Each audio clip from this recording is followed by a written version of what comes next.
അതിന്റെ കഥ പറയുകയാണ്. അവനെ അള്ളാഹു ശപിച്ചിരിക്കുന്നു, നിന്റെ അടിമകളിൽ നിന്ന് നിശ്ചയമായ ഒരംശം ഞാൻ സ്വാധീനമാക്കുകയും ചെയ്യും എന്ന് അവൻ പറഞ്ഞിട്ടുണ്ട്.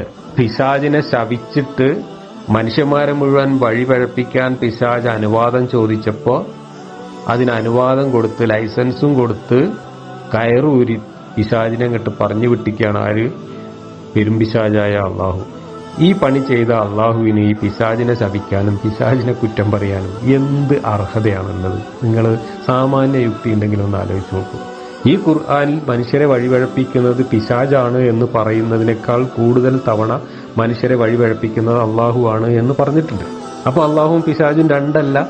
അത് രണ്ടാണെങ്കിൽ തന്നെ ഒരാളുടെ തീരുമാനമനുസരിച്ച് ഒരാൾ ചെയ്യുന്ന ഒരു കോപ്രായത്തിന്റെ പേരാണത്.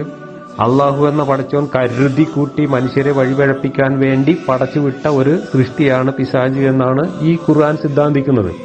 അങ്ങനെയാണെങ്കിൽ കരുതിക്കൂട്ടി മനുഷ്യരെ പഴപ്പിക്കാൻ വേണ്ടി ഒരു പിശാചിനെ സൃഷ്ടിച്ച് ആ പിശാചിന് എല്ലാവിധ സ്വാതന്ത്ര്യവും നൽകി അയാൾ ആരെയൊക്കെ പഴപ്പിക്കുമെന്ന് മുൻകൂട്ടി അറിയാമായിരുന്നിട്ട് എന്നാ പോയി പഴപ്പിച്ചോ എന്ന് പറഞ്ഞിട്ട് ലൈസൻസും കൊടുത്ത് പറഞ്ഞു വിട്ട പടച്ചോനാണോ അതോ പടച്ചോന്റെ ഇച്ഛപ്രകാരം സൃഷ്ടിക്കപ്പെട്ട പിശാചാണോ യഥാർത്ഥ കുറ്റവാളി? പിശാച് നിരപരാധിയാണ്, 100% നിരപരാധിയും. അള്ളാഹു എന്ന് പറയുന്ന ഈ പടച്ചോൻ 100% പിശാചും പെരുംപിശാചുമാണ് എന്നാണ് ഈ കഥ നമ്മളോട് പറയുന്നത്.